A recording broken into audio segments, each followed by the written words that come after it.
జై శ్రీరామ్. సద్గురు శ్రీ శివానంద గురవే నమః. మనం ఎప్పుడూ చెప్పుకుంటున్నట్టు రామాయణంలోని ప్రముఖ పాత్రల గురించి ఈరోజు ముఖ్యమైన పాత్రలు ఒక విధంగానూ మహాత్ములు మహర్షులు వారి గురించి మనం చెప్పుకుందాం.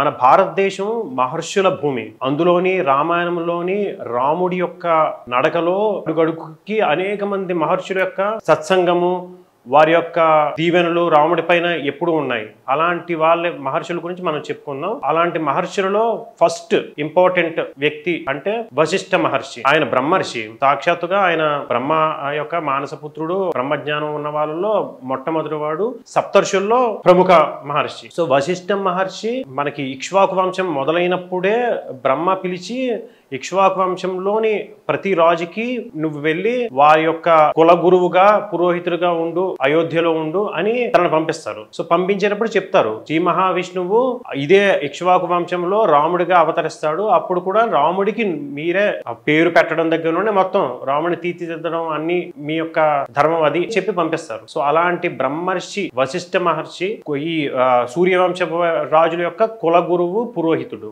దశరథుడికి వశిష్ఠ మహర్షి చెప్తాడు, అనేక సంవత్సరాలు పిల్లలు పుట్టకుండా ఉంటే అప్పుడు పుత్రకామేష్టి యజ్ఞం చెయ్యు, అశ్వమేధ యాగం చెయ్యు, అప్పుడు నీకు పిల్లలు పుడతారు అని ఉపాయాన్ని తను చేస్తాడు. తనే దగ్గరుండి చేయిస్తాడు. ఋష్యశృంగ మహర్షి యొక్క ఆధ్వర్యంలో చేయిస్తాడు. సో అడుగు అడుగుని సూర్యవంశపు రాజులను కంటికి రెప్పలా తన యొక్క తపశ్శక్తితో కాపాడిన మహా బ్రహ్మర్షి వశిష్ఠ మహర్షి మాట. అంతేకాకుండా రాముడికి పేరు పెట్టింది, రామలక్ష్మణ భరతశత్రుఘ్నులకు పేరు పెట్టింది వశిష్ఠ మహర్షి. అది కూడా వారి యొక్క గుణాలను బట్టి పేరు పెడతాడు. రాముడు అంటే రామ అంటే ఆనంద స్వరూపుడు అని, అంటే సాక్షాత్ ఆనంద స్వరూపుడు అంటే పరమాత్మే అవతరించాడు.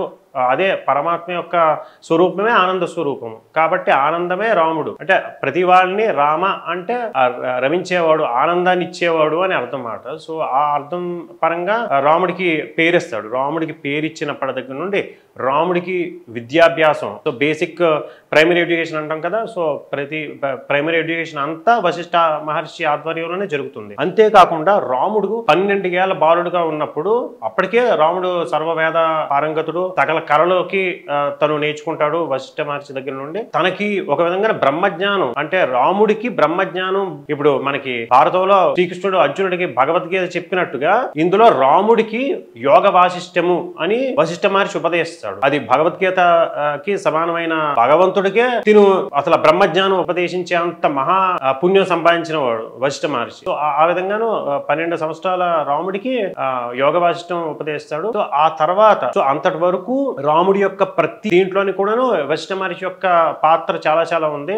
అంతేకాకుండా వశిష్ఠ మహర్షి తన మాత్రమే కాకుండా తర్వాత కూడా రాముడికి మహర్షుల దీవెనలో ఉండాలి అనే సంకల్పంతో రాముడిని ఒక విధంగా డ్రైవ్ చేస్తాడు. సో తన యొక్క జీవితం మొత్తం మీద వశిష్ఠ మహర్షి యొక్క పాత్ర అనేది చాలా చాలా ఎక్కువగా ఉంది. సో వశిష్ఠ మహర్షి లాంటి గురువు రాముడికి దక్కడం, సో అలాంటి అనేది చాలా చాలా గొప్ప విషయం. సో అలాంటి వశిష్ఠ మహర్షి, అదే విధంగా వశిష్ఠ మహర్షి అర్ధాంగి అరుంధతి దేవి. సో జనరల్ గా అందరికీ పెళ్లిళ్ళప్పుడు అరుంధతి నక్షత్రము చూపిస్తారు కదా, సో ఆ విధంగాను సో అరుంధతి పతివ్రతలలో మొట్టమొదట మహా సాధ్వి అరుంధతి. సో అరుంధతి వశిష్ఠ మహర్షి అంతటి రాముడికి అంత ఇంపార్టెంట్ వ్యక్తులు, రాముడిని తీర్చిదిద్దిన వ్యక్తులు అని చెప్పుకోవచ్చు. సో అలాంటి వాళ్ళ గురించి మనం తలిచినంత మాత్రమే మన యొక్క దోషాలు, కష్టాలు, పాపాలు అన్ని పోతాయి అనేది మహాత్ముల యొక్క వాక్కు. సో ఈ రోజు మనం వశిష్ఠ మహర్షి గురించి విన్నాం కాబట్టి నెక్స్ట్ వీడియోలో ఇంకొక మహర్షి గురించి విందాము. జై శ్రీరామ్.